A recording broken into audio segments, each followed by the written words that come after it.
Welcome back to DXB. Today on the show today, we are talking about all things mompreneurs. So it's not nap time, it's hustle time. Now, the lady who created The Entertainer, everyone knows that, known as a female powerhouse in this city, but a lesser known fact, she is also a supermom. So how has she done it all so well? Let's find out from her. Please welcome to the show, Donna Benton. Donna, welcome to the show. Thank you, Ash. Thank you for having me. Huge fan of The Entertainer. I mean, that is such a brilliant idea. I have to ask you about The Entertainer. I'm going to lead with that. We'll talk about the mommy stuff in just a little bit. How did you, because you're the founder of The Entertainer, I don't know a single person in Dubai who hasn't used that app at least once in their life. Oh, thank you. I always say The Entertainer is a bit of a no-brainer because it saves you so much money. So yes, everyone should have an entertainer. My question is, your children, because we've had you on the show before, we're very impressed by you. Are Chloe and Jack as impressed by you as we are? Oh, I hope so. Yes, they are. I really like to, as a mum, I love to lead by example, and I really try and encourage them. I'm very big on work ethic, so when they see me working, well, I'm hopefully teaching them to do that later in life.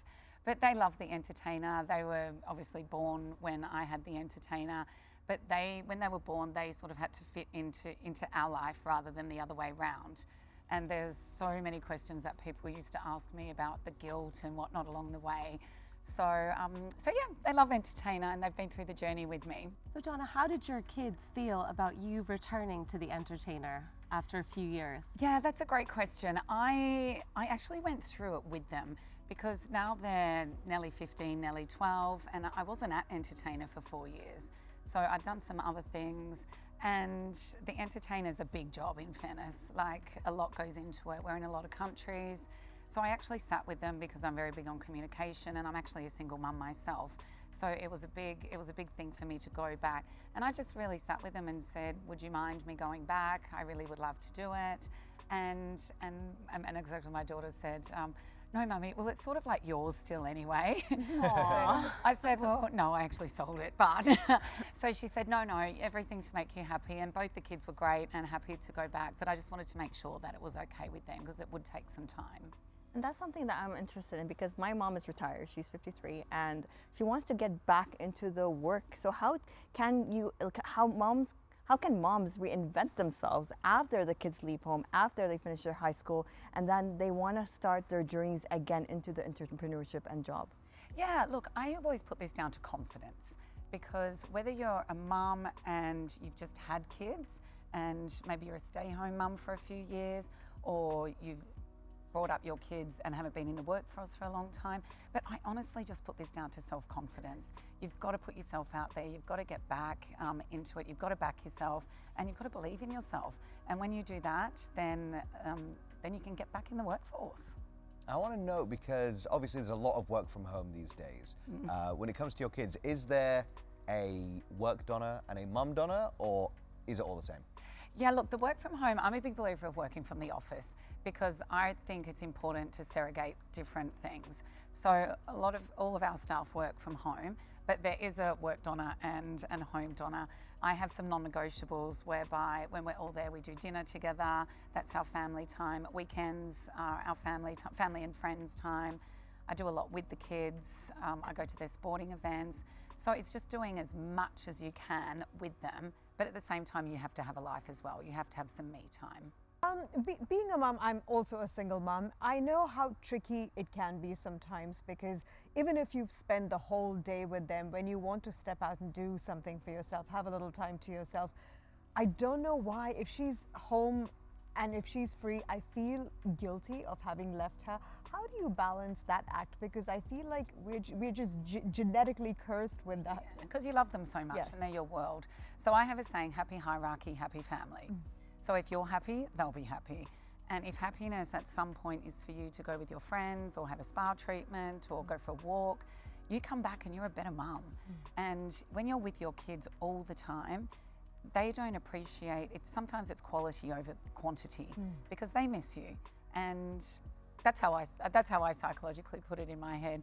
So I hope they miss me, but I'm sure your daughter misses you when you're out. But you just can't have that guilt feeling because I am about the happy hierarchy, happy home.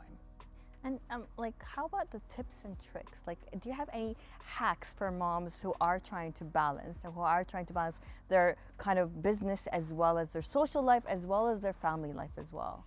Yeah, wow, there's a lot of hacks. The biggest one is you have to be organised. You have to be able to multitask. You have to be able to be organised. You have to have good people around you as well. And you have to do what works for your family, because another family, what they do might not necessarily work for you. So it's really what works for your family, and that's what you have to go with. Well, it's an opportunity to have you here, Donna, and loving all the mum stuff. But let's talk about the entertainer. What can you tell us about it? Any updates, anything new that we can get excited about in the city? Oh, Paris, we've got so many new things. We actually have our 25th anniversary next year. Oh. Gosh, can you believe it's been going for so long? So on our 2026 launch, we'll be launching that'll be our 25th year. So that'll be October.